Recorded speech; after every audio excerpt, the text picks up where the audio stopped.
Thank you everyone for being here today. We will wait a moment to begin as more people continue to join.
Thank you everyone for joining the call today. We are just going to wait another moment to begin as a few more people continue to jump on.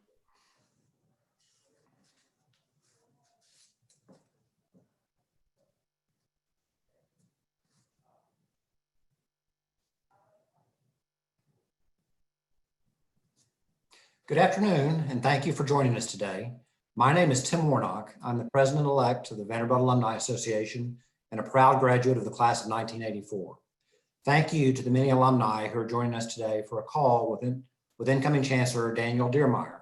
During this event, you'll have a chance to learn more about Daniel and some of the serious issues that we care about most as Vanderbilt alumni, and what his plans are for our beloved institution, the university that will forever connect all of us.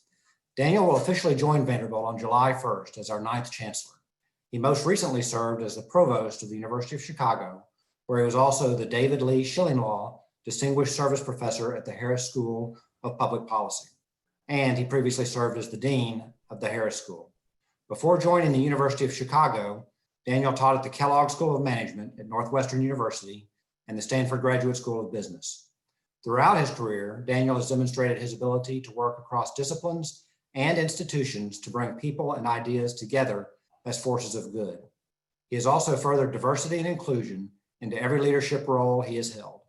As provost of the University of Chicago, in partnership with the faculty, he helped to increase diversity among both the student body and the leadership of the university. I encourage you to read Daniel's full biography, which is available at the Chancellor Transition website at vu.edu/chancellor-transition. With that, I will turn it over to Claire Cisco King, who will moderate today's conversation. Claire is an associate professor and the director of undergraduate studies in the Department of Communication Studies, and she also teaches in the Cinema and Media Arts program. Claire? Thanks, Tim. Thanks for the introduction, and thanks to all you alumni who are joining us today. Today, we have a few questions that I'll ask Daniel, including some questions about his background and his scholarship. Personally, as a scholar of communication and culture, I'm particularly interested to learn more about Daniel's work, about how leaders communicate, and how organizations consider their own reputations. I will also share some of the questions that you all have submitted ahead of time, and then we'll have some opportunity for live questions. If you would like to ask a question today, you can use the question and answer function here in Zoom. The Division of Communications will be helping to gather the questions on Zoom. Of course, we won't be able to get to every question since we only have an hour, but we do really want to focus on the questions that we've heard most from all of you, our alumni.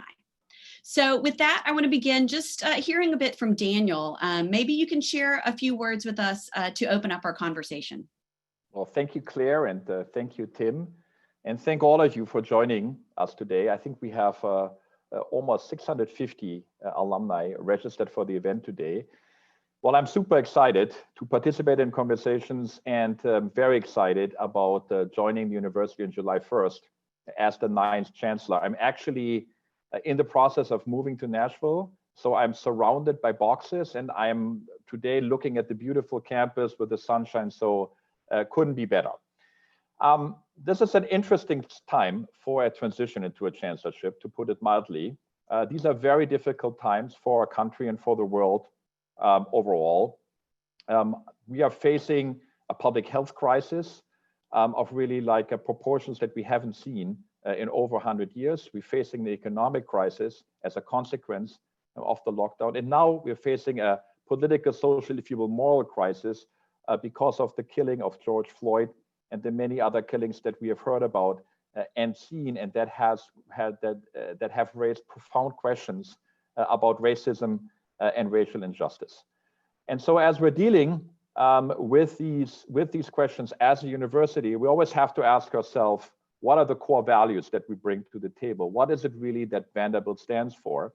And I think it all starts with a fundamental belief in the human potential of our students, in the human potential of our faculty working together with each other and with the students, and our commitment to make sure that every member of our Vanderbilt community can really thrive in this environment.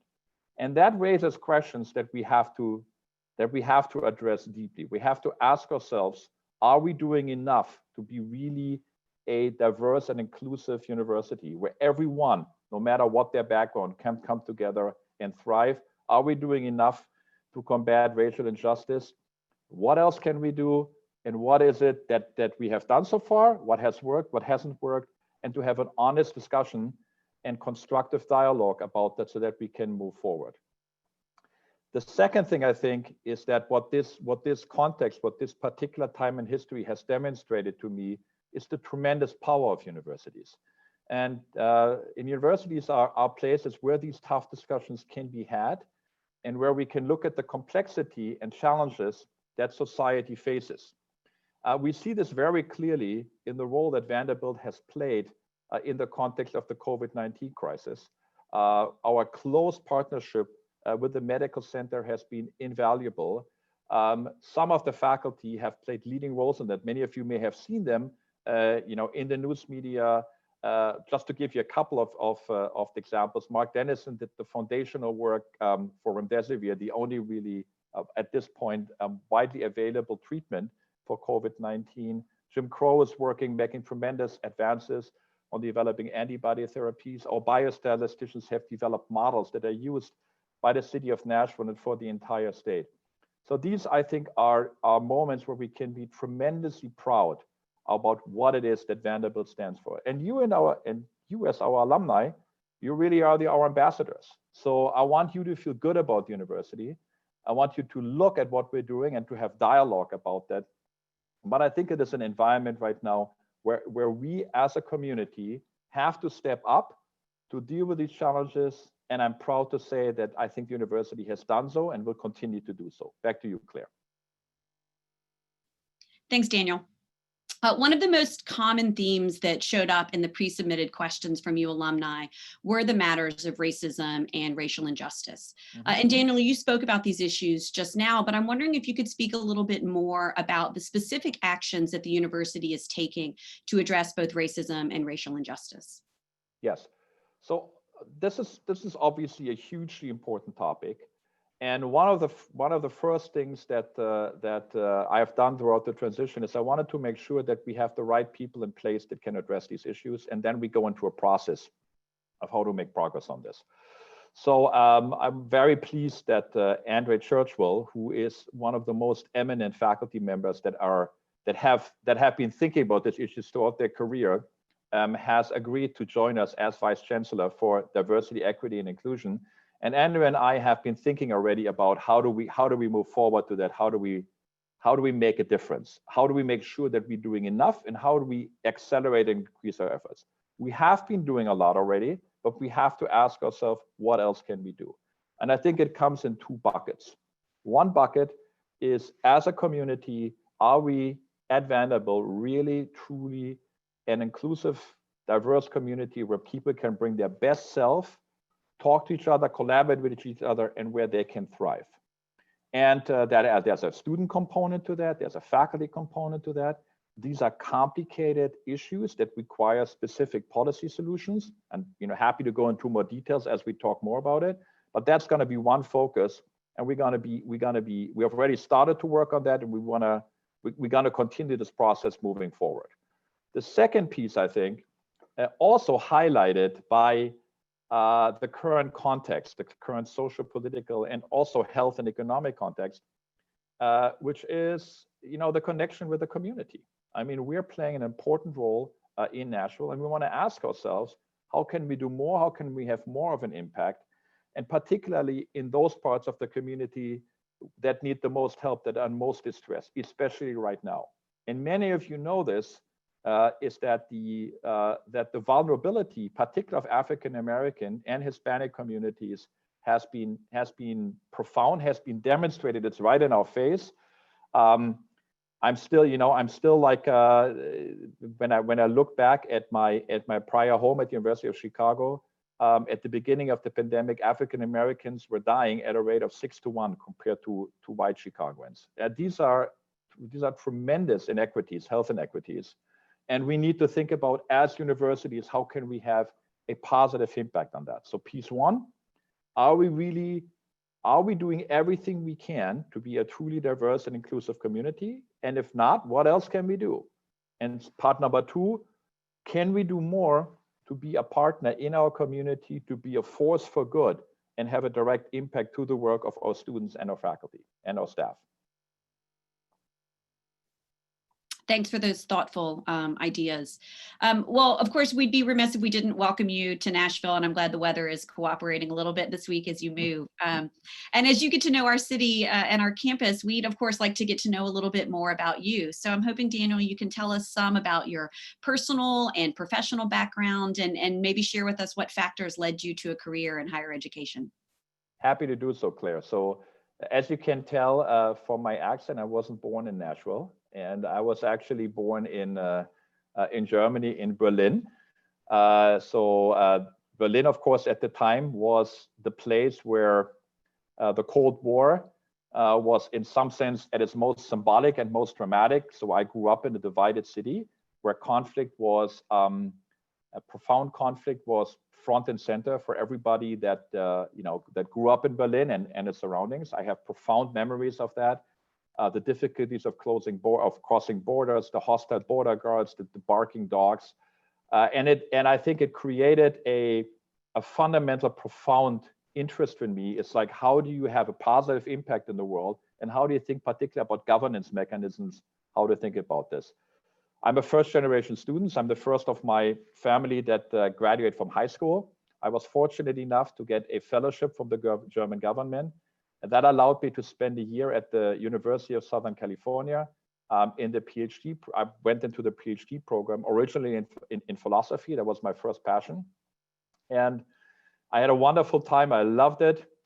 But I also decided that philosophy was not for me. And maybe it was this kind of lurking desire to have a more direct impact on life and on society that basically told me professional philosophy may not be the best way to accomplish that. So at any rate, I went back to Germany exactly when the wall came down. So I was in Berlin when the Brandenburg Gate opened. I climbed on top of the wall. I tore my jacket. And then this very same border guards that were so hostile, even a few days earlier, were now fine, and they were fun, and they would, put their arms around you, want to take a picture, you want to buy my hat. And it just showed you the impact that you can have. So I then, large part because of that, I became interested in political science, a particular technical part of political science that uses game theory and other kind of mathematical models. Got my PhD, got my first job at the Graduate School of Business at Stanford, had a wonderful time there, enjoyed it very much. And then over time, as I moved to Northwestern, I became more and more interested in leadership opportunities. Originally, that was in the area of creating centers and programs. So it was kind of more like an academic entrepreneur. And then I got a call from the University of Chicago to become their dean of the Harris School of Public Policy. I did that. It was a broader scale, a bigger stage, and I really enjoyed working with faculty, with students and staff to advance the mission of the university. And I'm a passionate believer in the mission of universities. I think they have a noble, important missions. That doesn't mean we always get it right, but the fundamental purpose of the university, I think, is a wonderful one. So being able to do that was very fulfilling, and then moved into the provost role, the mystery position that most people don't know what it's all about. But at Chicago, it includes both being the chief academic officer and the budget. Did a lot of work on financial matters, very process oriented. And then the search committee reached out to me about 10 months ago, and I had a fantastic time talking to them. And here I am, ready to take on the chancellorship starting July 1. So on the topic of the mission of the university, one question that a number of our alumni have had is, what are your top priorities for Vanderbilt when you began as our chancellor on July 1st? So the first thing is that I've spent the last 3 months learning about Vanderbilt, and I will continue to do so. I had when I was at the University of Chicago, I paid attention to Vanderbilt already. First in my own area, I had looked at what happened in the political science department, which has done tremendously well. I've been at a conference here at the law school. I knew about Owen. So from a point of view of a fellow academic, I knew what was going on. But I was particularly impressed by what happened in the last 10, 15 years under the leadership of Chancellor Zeppers and the interim Chancellor Venti, particularly the transformation of the undergraduate education, which has been incredible.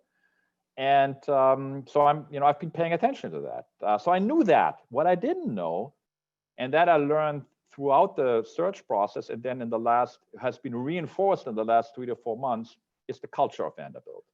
And the collaborative, cooperative culture, the sense of one Vanderbilt, and a commitment to the institution as a whole, I think it's a tremendous asset, a tremendous advantage.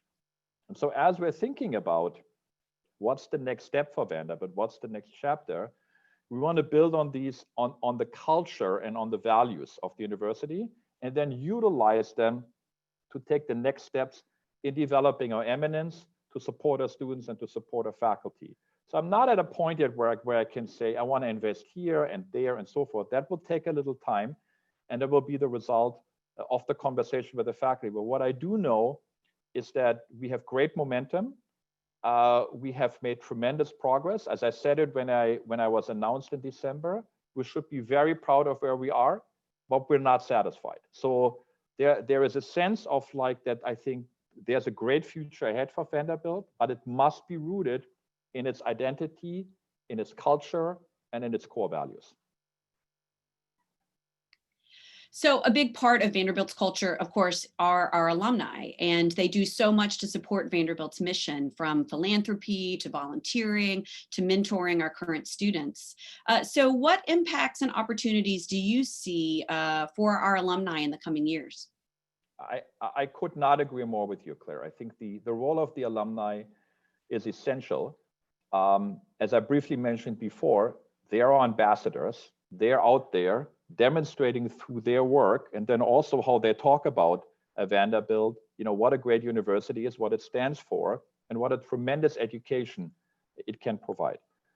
I think we need to do more. I think we need to engage more with our alumni. I think we want to make sure that they are in dialogue with the university. And then, and at least in my experiences, I found many alumni, they want to be engaged. They want to give back. And sometimes that's financially, and we love that. In other, they have ideas, or they want to be part of a mentorship, or they want to work with the next generation of students, or they may provide some career advice or career opportunities, or they want to just get together in an alumni chapter because they want to continue to be part of the Vanderbilt community and deepen those ties. So one of the things that will be a top priority for me is to strengthen our alumni engagement. And we have made some changes already on that, and we're very dedicated to that. I think this is an essential thing, and I think that is a top priority for me to make sure that we are improving the way you can connect with each other and with the university. So related to this subject of connecting with and hearing from our alumni, as I mentioned earlier, one of the themes we saw in the questions that alumni submitted for this conversation were related to the matters of diversity and inclusion and what Vanderbilt can do to further its inclusiveness. And so I'm hoping you can talk a little bit more about how you define diversity and inclusion, both as a scholar of leadership and institutions, but also as Vanderbilt's incoming chancellor. Absolutely. So the foundational, I think, belief or the commitment that we have is to diversity. And when we think about diversity, we want to think about, I always say, well, it's diversity of diversity. It's your personal background, whether where you come from, whether what your interests are, what your perspectives are, and it's the right thing to do. Number one, why? Because we want to provide access to everybody that can benefit from a Vanderbilt education, no matter what your background are. And that my own story is that's my own experience, that I was lucky enough to have these opportunities. But we want to provide access to everybody who can benefit from a Vanderbilt University education, irrespective of their background. That's number one. Number two, and this is important, is that everybody's education benefits from having multiple and diverse perspectives. For many of us, our experience at university, and it's particularly true for undergraduates, will be never more diverse than the experience that we have in the context of when we first set foot on Vanderbilt campus when we're 18 or 19 years old.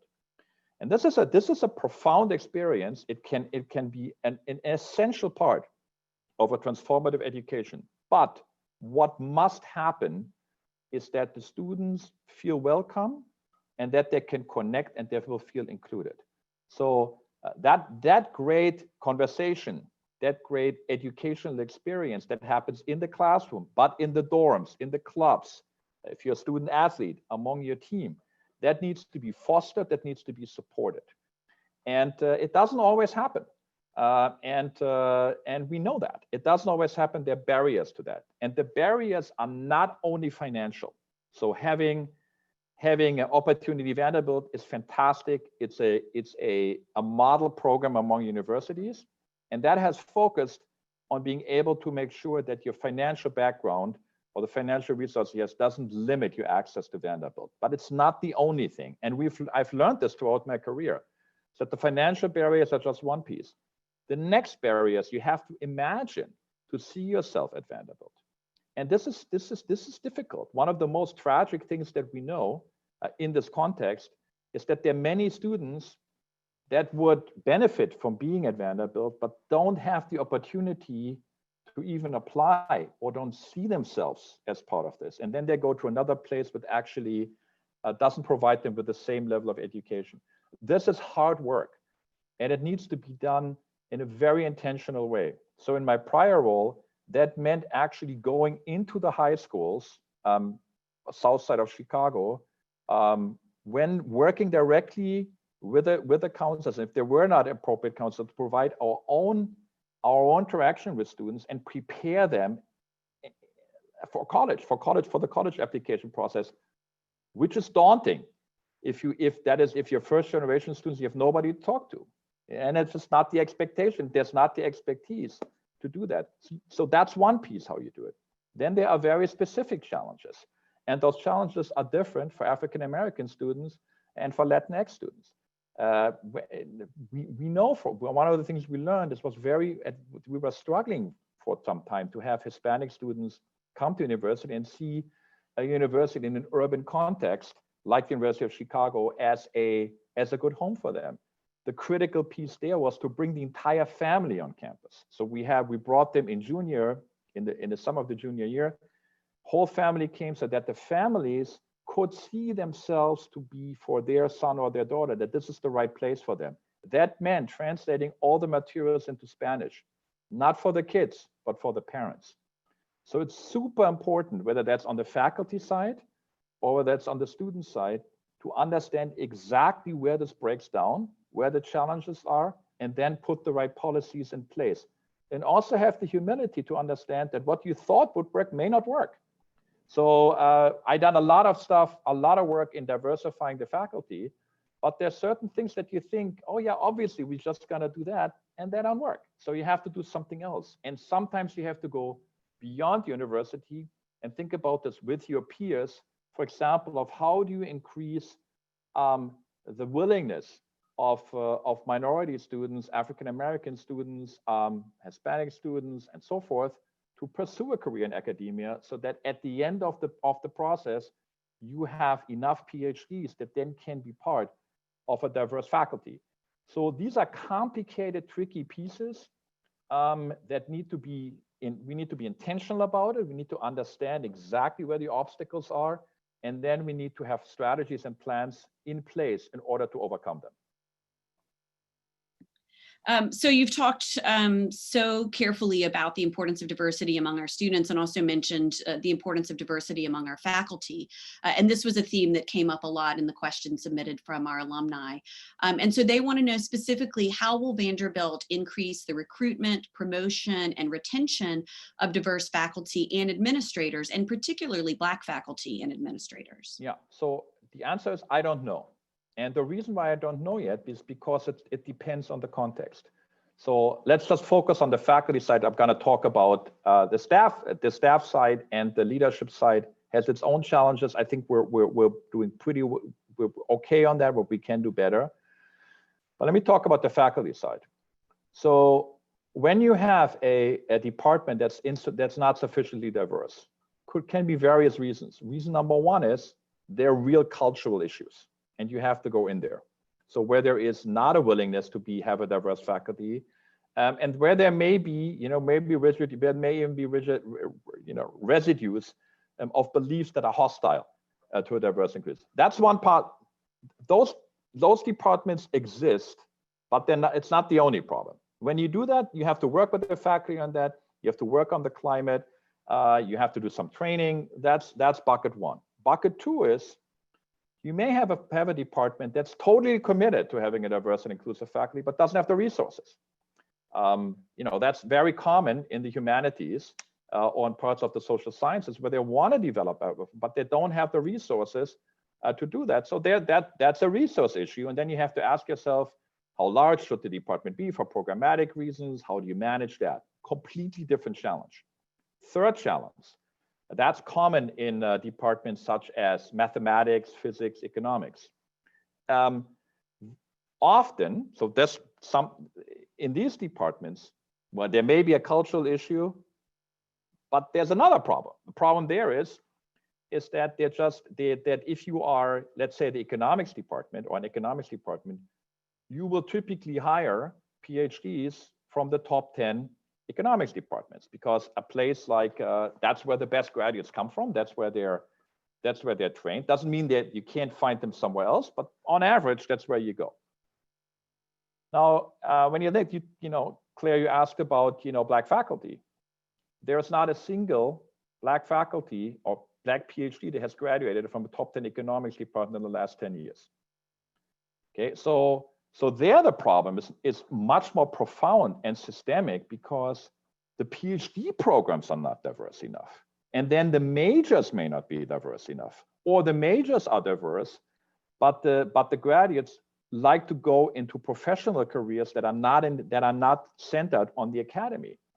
So those are pathway programs you have to think about, and you have to often do them in partnerships. So I'm very proud of the bridge program that in astrophysics at Vanderbilt, where our faculty is intentional about this, and they're working with Horace. In general, you may have to work with historically Black communities in colleges and universities, or you may work with your peers. There's a whole variety of different things in order to address that. So I think one thing that you learn when you really work this issue is that the problem may seem obvious at first, but it almost never is. It almost always requires a specific intentional intervention. And then frankly, sometimes you have to see, I tried something and that didn't work. So I think during my time as provost, I tried 3 different things. And the one that had the most impact was actually a program that where at the beginning I was most skeptical.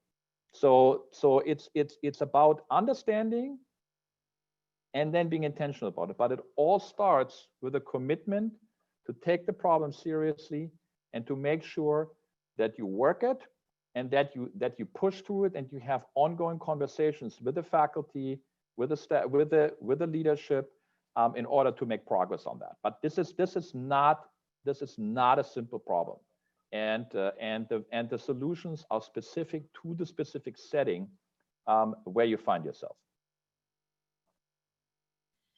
So in addition to the traumas of systemic racism, another topic that's on a lot of our alumni's mind, of course, is the pandemic that is affecting the globe. And so some of today's participants want to know a little bit more about Vanderbilt's response to the coronavirus, and in particular, what classes will look like for students in the fall, but also how the experience of COVID-19 has changed your arrival at Vanderbilt. So let me start with the first one, and then I go back to the second one. So I could not be more proud of how the university has responded to COVID-19. The leadership that the interim chancellor and Provost Susan Venti and her team have demonstrated over the last, what is it now, 3-4 months, has been exceptional. I mean, just, for a moment, imagine what you had to do within a few days. You had to basically completely switch your pedagogical model from being known for being in a classroom together and discussing great ideas between the students and the faculty to everybody operating online, and they did it remarkably well. So that's number one. Number two is we worked very hard and very diligently to develop a plan for having our students return to campus in the fall. We announced the plan a couple of days ago. There are many different aspects to it. In broad outline, we are inviting all of our students back to campus in late August. There are some minor adjustments to the calendar. We have an enormously detailed public health and safety protocols that really benefited from the deep expertise of our faculty in the medical school and our partnership with the Vanderbilt University Medical Center, and the fact that we have a School of Nursing that happens to have a particular specialization in community health, so they can participate on that. And then, how you think about the residence halls and how do you think about the classes. So an enormous amount of detail went into that. I invite you to just, look into that and familiarize yourself with the details. But I could not be happier with where we are on that. We yesterday had yesterday evening, an hour and a half discussion with parents and students. I think we had like 1,600 participate in the Zoom call. People are very engaged. They're very curious. There'll be ongoing communication on that. There are going to be ongoing details on that. And I love how we handled this and how the team stepped up. And it demonstrated one more thing to me. This is a very well-run university, and that's not true of every university. And it's a well-run university because the people individually are strong, but they're exceptional, but they can work together as a team. And what you could see there was the leadership team coming together under very, very difficult circumstances. No silos, no egos, pulling in one direction. And that to me is emblematic and characteristic of the Vanderbilt culture. That's what I've experienced so far. Now, what has this meant for my transition? Well, I had this all planned out, a nice smooth transition. In March, I would, kind of start my conversations and a listening tour, and then I spent more time in Nashville. Well, that all was out of the window. And most of that had to happen, of course, now through Zoom and will continue. But ironically, I think what has helped is that the fact that everybody was working from their home, I could participate much more fully. And so I got much more of a sense of how people work together.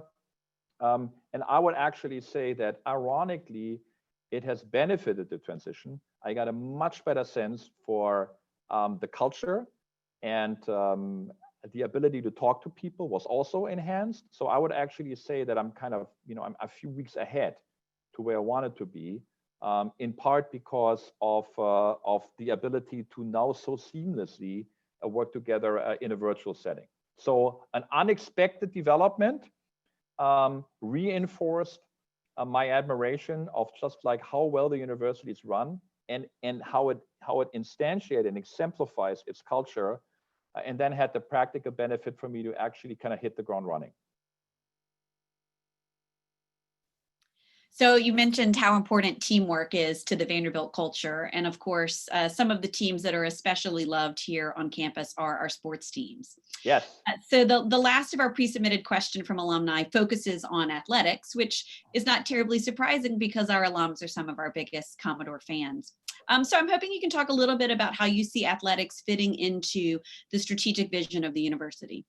Yes. So one of the things that I did during the transition is I talked to all of the coaches. And when I was announced in December, I talked to some of the coaches at that time. I talked to the student athletes, and I was super impressed. And I think when we think about athletics, college athletics is specific, but even more broadly, there are very few things that bring us together as a community in such a profound and emotionally meaningful way. And you want to ask yourself, why is that? And I think there's a reason for why, for so many people, athletics, and especially college athletics, is such an important part of their lives. I don't know who said this, but I always love the saying where somebody said it. It's like, when I look at the sports page, I read what's great about the world. When I look at the politics page, I see what's broken. Now, maybe now the sports page is not quite as interesting and exciting, but that sentiment expresses something I think profound. Is one of the reasons why we love sports and athletics is because it exemplifies values that we value in life in general. And we just see it in a particularly stark relief. It's like athletics, a little bit like life simplified. Perseverance, talent, teamwork, not giving up, competing, the desire to improve, the desire, to come together as a community. All these things are exemplified by athletics. So if we do that, if we do it the right way, and if we do it in a way that is consistent with our values as a university, athletics can play a very positive role in the fabric of a university. But it has to be done the right way. And so that's why I'm so delighted that Candice Lee accepted her new role and is now, our athletic director, because she is the embodiment of these values. She's a Commodore to the core, and has a vision for how we should think about college athletics from that point of view. We talk almost every week. I'm excited for where this is going. It doesn't mean, obviously there's work to be done, but I like the direction that we're going. I'm optimistic about it.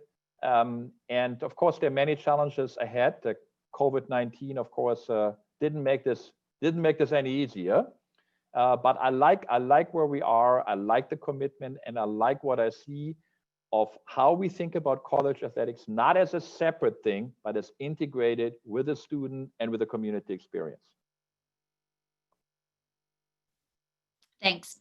So we've got a really engaged audience here with us on Zoom. I'm not surprised. Right, exactly. So I'd like to switch to some of the questions that they are asking live to us now. And one of those questions really focuses on your scholarship and research. So our audience is hoping you can talk a little about your research on leadership and reputation.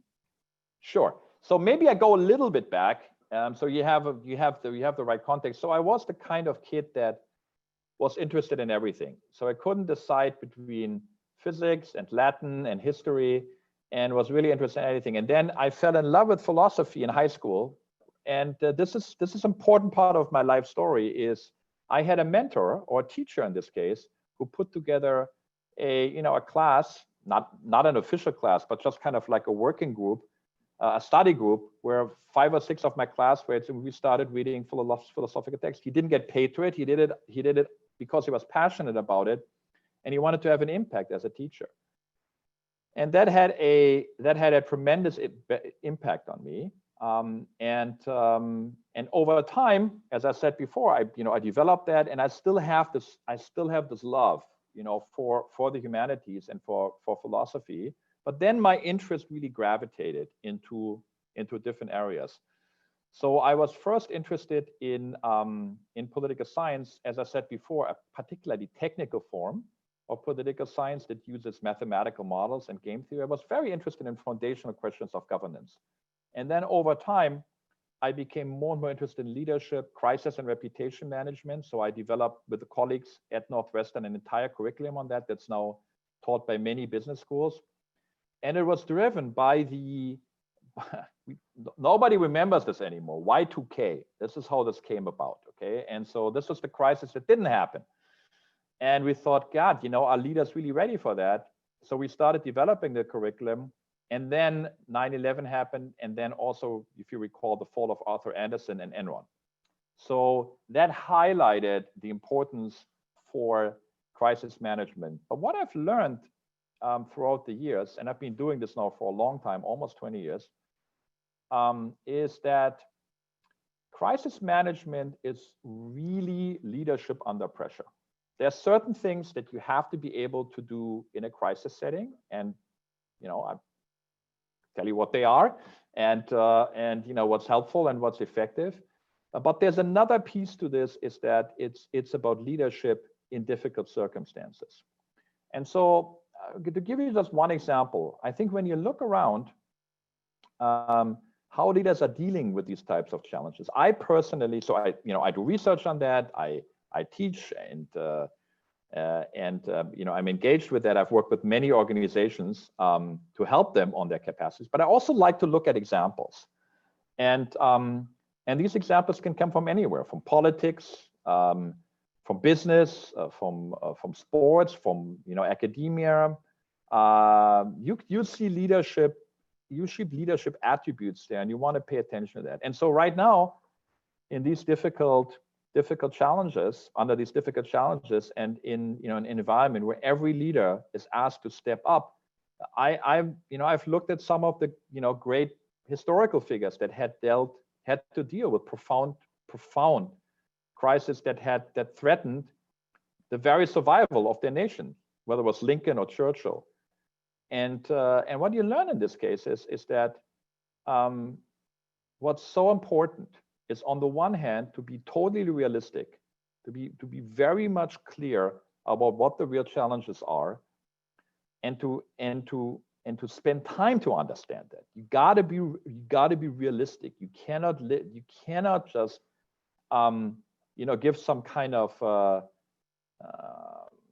you cannot be. If you ignore the facts on the ground, you will not survive. So you have to be a realist. You have to do that. But on the other hand, there's always a sense of asking oneself, how do we get through this? How do we get better? And you have an optimism in a sense that we will get through this stronger. So a lesson that always stuck with me is, I was on a panel a few years ago with a CEO that had led one of the big financial institutions during the 2007-2008 financial crisis. And what he told me is that he had in his jacket, he had in the left pocket, he had an index card that were the 10 things he had to do today to make sure the company is still around tomorrow. And on the right hand, he had an index card that says, what are the 10 things I want to do so that when we get through this stronger? And that's the path we're taking at Vanderbilt. And I'm lucky that I have a tremendous team that is able to develop and execute strategies that deal with the many specific challenges that we have to deal with. But we also can start thinking about what's in the future. How do we think about this? How do we take advantage of this? What does it mean that we all went through this experiment where everybody's online? The fact that we're now talking like this, right? Just to give you one example. It would have been impossible to reach 500 alums within a week's notice. We would have jump around and travel and this and that, or we do it at the reunion, or impossible to do it. So that's something that, of course, we could have done it before, but we didn't do it because, it was not part of our standard repertoire. But now we have experience with this, and that opens up new ways of how to think about alumni engagement that we didn't think about before.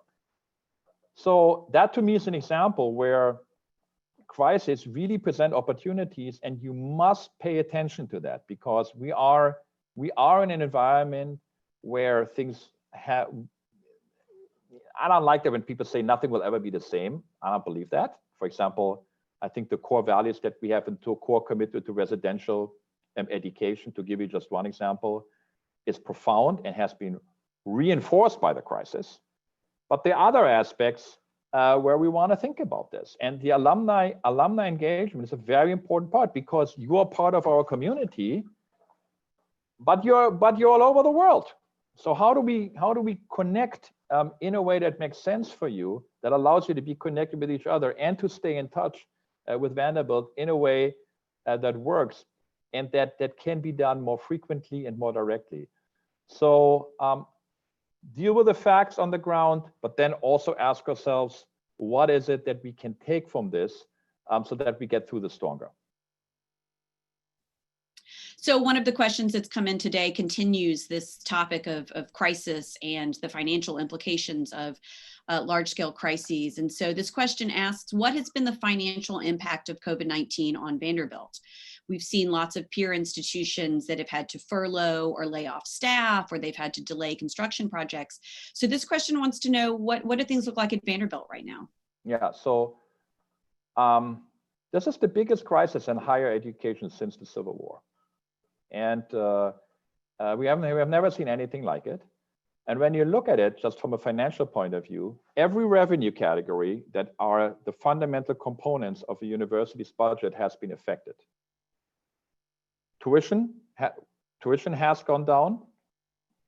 Why? Because when people's wealth and income goes down, the need for financial aid goes up, which means that to maintain our commitment for Opportunity Vanderbilt, we have to step up and provide more support for our students.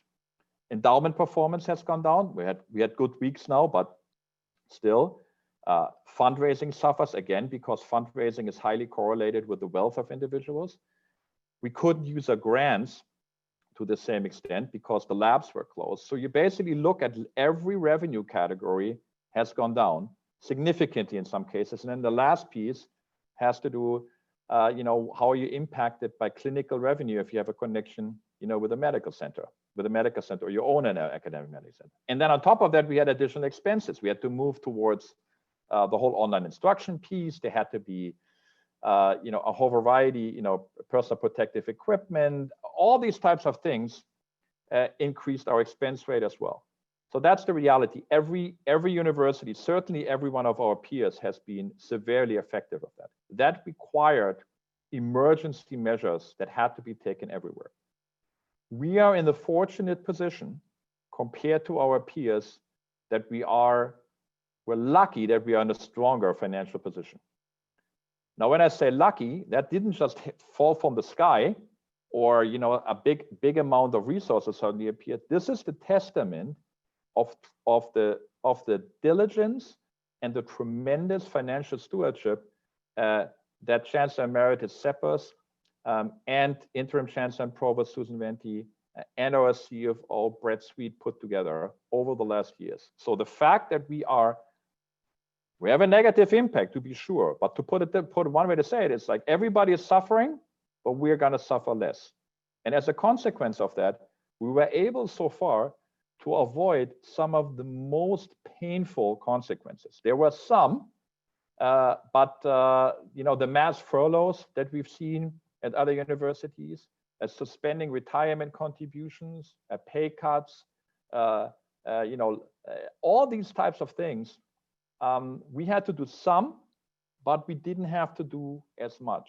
And that is a testament to the tremendous work that has happened, particularly in the last decade. So what that means is that there will be continued uncertainty. There will be, things will change. I mentioned Churchill before. This is not the beginning of the end. This perhaps is the end of the beginning. And so we have to be mindful. We have to be good stewards of the university's resources. But having said that, my sense at this point is that Vanderbilt will not be as dramatically affected as some of our peers, where the impact really has been dramatic. Again, as I said, it's the legacy of great foresight and stewardship that the university leadership under Chancellor Zeppers and Provost Venti and CFO Brett Sweet have done over the last years. Another of our live questions wants to return to the subject of Vanderbilt's relationship to the larger community, and in particular, the city of Nashville, but also the region of Middle Tennessee and the country of the United States. So this question wants to know, how do you plan on working with and building common ground with local, state, and federal officials? A great question, an essential question. What we have done is at university, there are many initiatives.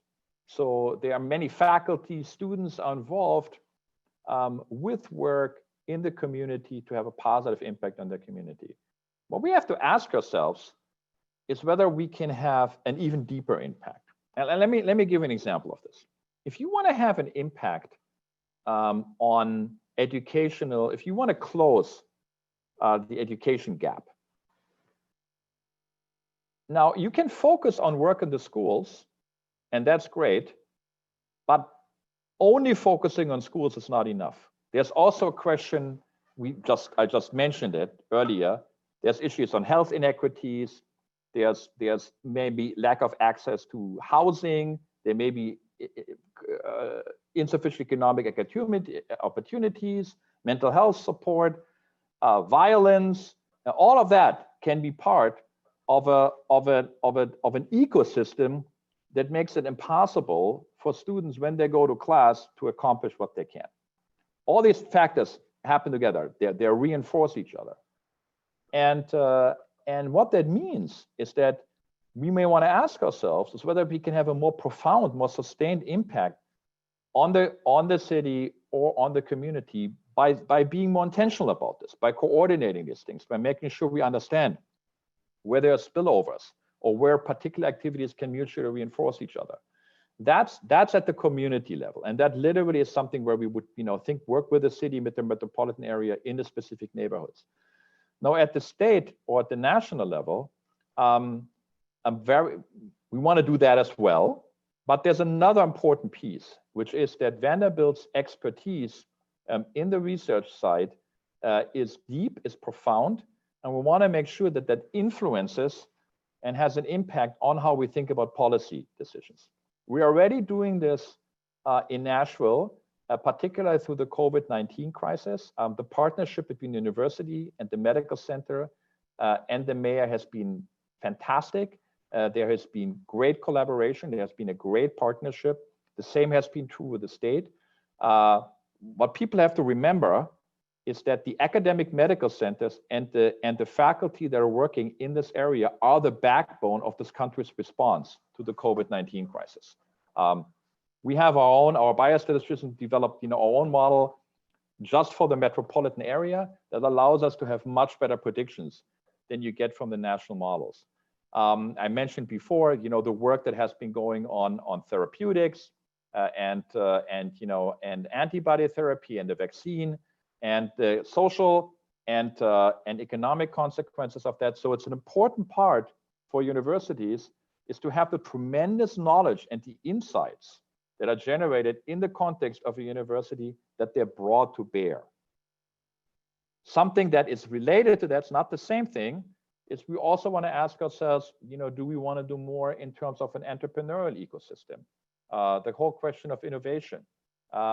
Again, it's happening already, but do we want to have a more intentional approach to that? Do we want to do this? How do we think about this in dialogue, with the metropolitan, with the metro area, with the state? All these are things that require careful thought, but I think there are plenty of opportunities for us to have a bigger impact from our own metropolitan area all the way to the global stage.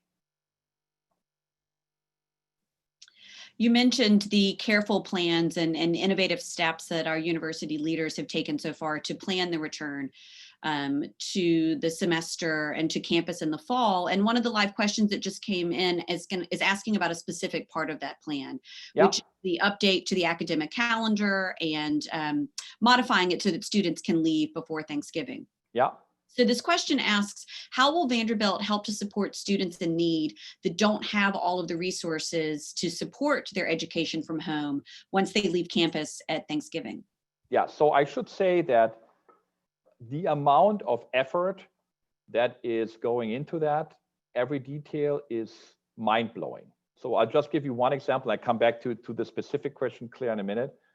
Is Eric Kopstein, who's basically the chief administrative officer of the university, is a vice chancellor. They developed with his team a whole, it's kind of like one-way path and two-way path. So how foot traffic flows throughout the university to enhance the ability for social distancing. Enormous amount of detail, egress, ingress for buildings, density there, how do we do food and so forth. So one important question is that we support our students during this time, and their specific needs will be different. For example, if you're an international student or you have health conditions that make it impossible for you to be here in person, we will have you can take the entire set of classes online, and all the classroom will be set up technologically so that you can participate in that. Or God forbid, should you be infected while you're here and you have to be in quarantine or in self-isolation, you can continue with your education on that. And so we want to make sure that everybody gets a great education, irrespective of the specific background. If it's impossible for you to return after the Thanksgiving break, you can stay here. If you need some specific support on that, not quite sure what it could be a technological aspect or some other aspect. There are specific counselors and helplines there to manage and help our students through the specific challenges that they face. And there will always be individual. There will be like specific. There's this particular problem, that particular problem.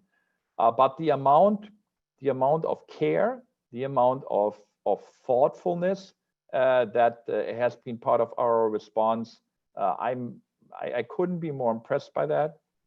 Do we have everything, every little detail figured out yet? No. This will be ongoing effort over the next few months. And as these questions come up and people look into their own situation, I encourage you all, particularly those of you that are parents as well, to bring them up and to participate in the dialogue to make sure that we're really thinking about everything possible.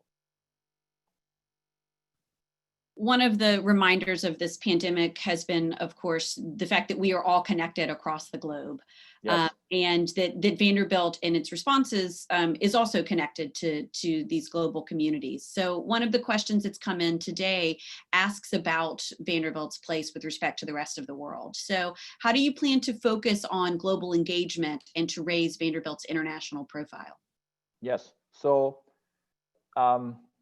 Vanderbilt has gone through a tremendous period of change and what I call it, tremendous, almost call it transformation that happened, during the last 10, 15 years. As we think about the next chapter, our point of view on global engagement needs to be front and center on that. Now, being thoughtful about exactly what you want to do there is super important. And so there are many different ways to engage with the world and to bring a global perspective. So is your goal to enhance the global experience of students, to help them to operate in a global environment?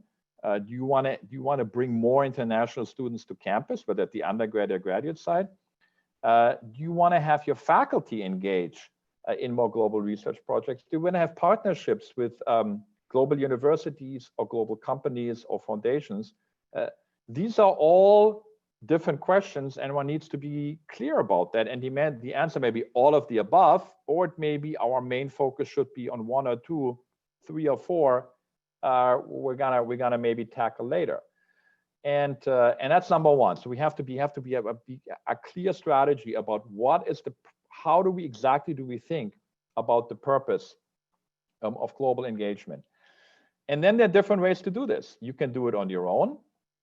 You can have partnerships. You can build campuses abroad. You know, many universities have done that. This is, like, as you may imagine, a massive problem now to deal with. But, you know, great universities have done that. Others have not. You know, there are some universities like NYU, which have basically defined themselves on that. Duke has a big medical campus in China. But then, you know, Stanford has hardly anything. Harvard has very few, comparatively few operations globally. So you have to figure out, how does this fit for you? What are you trying to do? How do you kind of try to accomplish that? And then have a plan to do that. So great question. We need to think about this carefully. We need to have conversations among the faculty and our students and our alums to ask ourselves, where do we want to go? And then we're going to put a plan in place.